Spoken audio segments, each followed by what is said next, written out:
Hello everyone, welcome back to Legal Cluster and welcome back to the daily 10 MCQs challenge at 7 p.m. Hoday godhuli 7 bajat ami 10 ta koi MCQ practice koru. Aji hoise Sunday, gotike Sunday amar ase English and aptitude aru logote Ohomia. Aji dintut ami English and aptitude practice korim. Ahok etia prothom proshno to ami sao.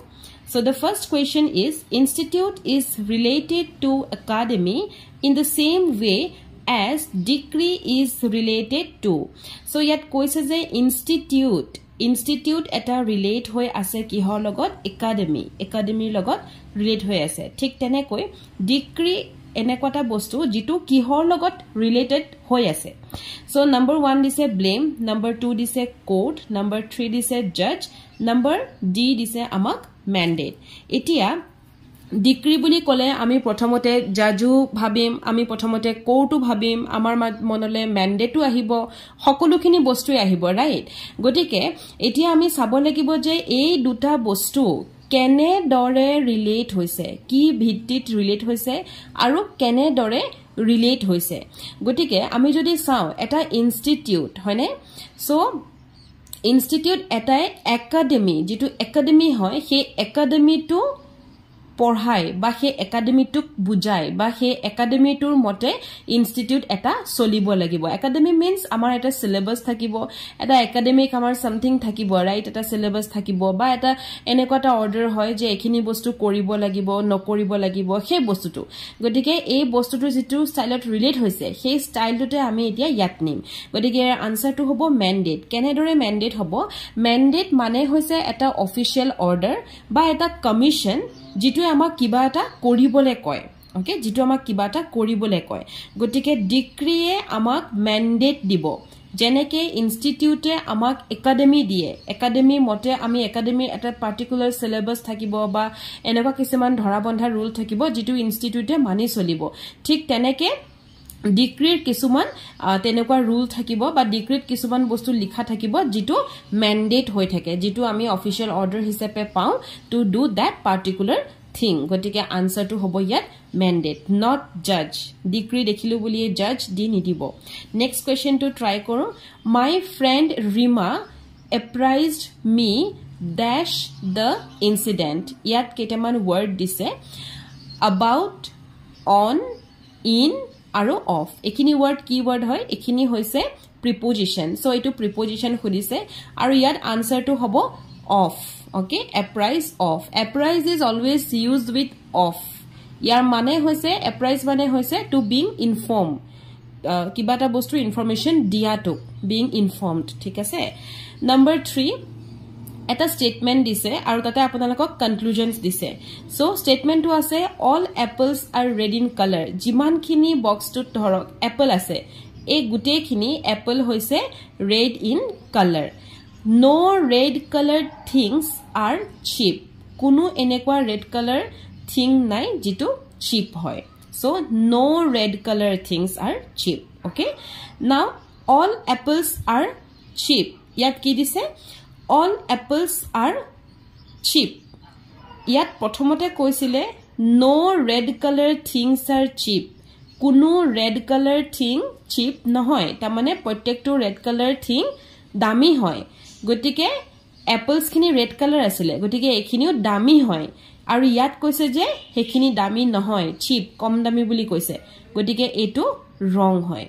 Then red colored apples are not cheap. যিখিনি red color apple আছিলে এখিনি চিপ নহয়, তাৰ মানে এখিনি দামি হয় বুলি কৈছে। গতিকে এটো কাৰেক্ট হয়।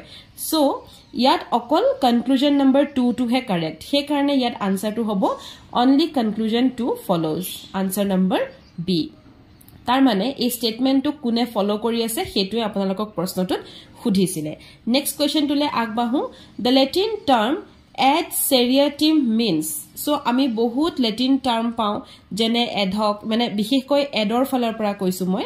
সো আমি যেতিয়া ল পঢ়িছিলো তেতিয়া আমি এডৰ ফালৰ পৰা বহুত লেটিন টার্ম পাইছো, ad hoc পাইছো, দেন ad valorem পাইছো, ad litem পাইছো, এতিয়া নতুনকৈ পালো ad seriatim, হয়নে? সো ad seriatim মানে কি? মিনিংটো আপোনালোকক খুধিছে।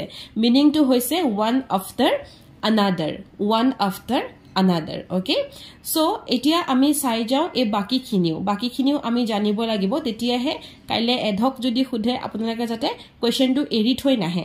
Etia number A amar ki koise for this purpose only to hoise edhok, a to hoise adhoc. Okay, then based on value, so based on value meaning to hoise value mane hoise valorem, gotike yar meaning to hobo ad valorem. Then etu to moi kolue etu answer hoy ad seriatim. Aru eta ase or the purposes of the legal action only. Aru yar meaning to hoise ad litem. Okay, ad litem or meaning etu hoy. ঠিক আছে, এখিনি আপোনালোকে note down কৰিব যেনেকৈ মই কলো, লগতে এটু নতুনকৈ পাইছে গতিকে এটু মনত ৰাখিব। নেক্সট কোৱেশ্চন টু লৈ আগবাঢ়ো। Antonym of juvenile. সো জুভেনাইলৰ এন্টোনিম কি হয়? এন্টোনিম মিন্স অপোজিট ওয়াৰ্ডটো আপোনালোকক খুদিছে আৰু জুভেনাইলৰ অপোজিট হৈছে ডটেজ। ওকে, নেক্সট কোৱেশ্চন টু লৈ আগবাঢ়ো। Find the correctly spelled word. Yat spelling korubat mistake hoy ase aru ei shobdotur jitu correct spell hoy he correct to he bisaribo dise. Ketiaba ei correct or thait kintu wrongly spell to ahibo pare karon bahut word ase teneko ami bahut prokare likhibo paro. Thik ase, so etu meaning to jitu amar correctly spell hoise hetue hoise lackadaisical. So lackadaisical meaning to hoise je jot energy lack hoy ase, jot energy obhab ase nai, hetue bostuk ami lackadaisical boli kau Englishot. So answer to hobo number D. Next question to le agbarho the orator. So pothomote janibole bo orator ki bostu. The orator was so dash that the audience became dash. Now orator means june publicor agot mic loi kotha je koy he hokolok orator koy, mane public speaker, in a short form public speaker. Okay, so yat koise je orator was so dash that the audience became dash. Orator jon enekwa asil je audience kini enekwa hoy gol, godike kenekwa hol hetur meaning to ami yate pam number 8 e ami pai jam. Hetu hoise je soporific. So soporific mane ki hoy? Soporific mane hoise je jitu bostue tuponi ahe ba boring bujai, bujise. The orator was so boring da mane, so soporific that the audience become drowsy. So you all know what is drowsy hoy ne, ta mane ready to fall asleep hoy goise, mane tia huye jabo dhel khai poriye jabo ta mane tenekwa. So orator jon imane boring ase je manhubur audience kini hui gol, তাকে আমি ইংলিশৰ যেটো ভাল word যদি আমি কব যাও যে orator was so soporific that the audience became drowsy. Okay, so answer to hobo A2. Next question to le আমি আগবাঢ়ো। Did you know Mr. Bora has been suffering dash tuberculosis for 2 years? Mr. Bora tuberculosis or pora আজি 2 বছৰ ধৰি তেওঁ suffer কৰি আছে। Answer to hobo ki? Answer to hobo from. Has been suffering from tuberculosis for 2 years. This is also preposition. Gotike correct preposition ami bohabo janibo lagibo. Etia eta kotha moi ekhinte koi thau suffering ei shobdotur logot okol je from e hobo hetu kotha nohoy. It is also used in atot use hoy, then apnalokor ofot use hoy, ako bite use hoy hone aru plus from to apunar use hoy. Gotike ei gitar uses kita apnaloke grammar book meli bhalkoi poribo lagibo. Ji hokol legal cluster online guidance program পৰা আহিছে সেই সকলে of course জানিবই, কাৰণ তেওঁলোকক প্ৰিপজিশন বহুতখিনি প্ৰ্যাকটিস কৰোৱা হল, লগতে বুজোৱাও হৈছিল, পূজা মেমে বুজাইছিলে, রাইট? সো নেক্সট কোয়েশ্চন টুলে আগবাঢ়ো আমি। Do you have dash chocolates left? I need to buy dash.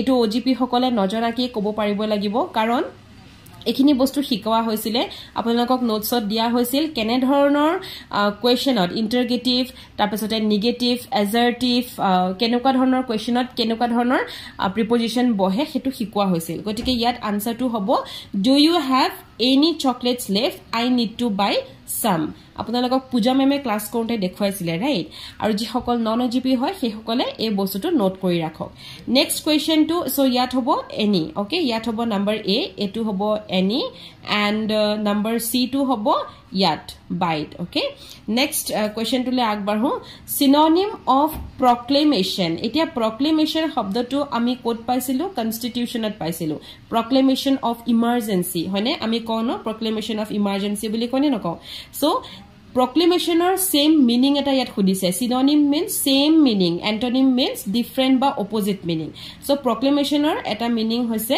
declaration ta mane declaration of emergency proclamation of emergency okay ajile imane aru kaile amar syllabusor mote notun koi ako notun ekhon paper loi kaile log pai asu 10 ta mcq loi video tu suar babe dhanyabad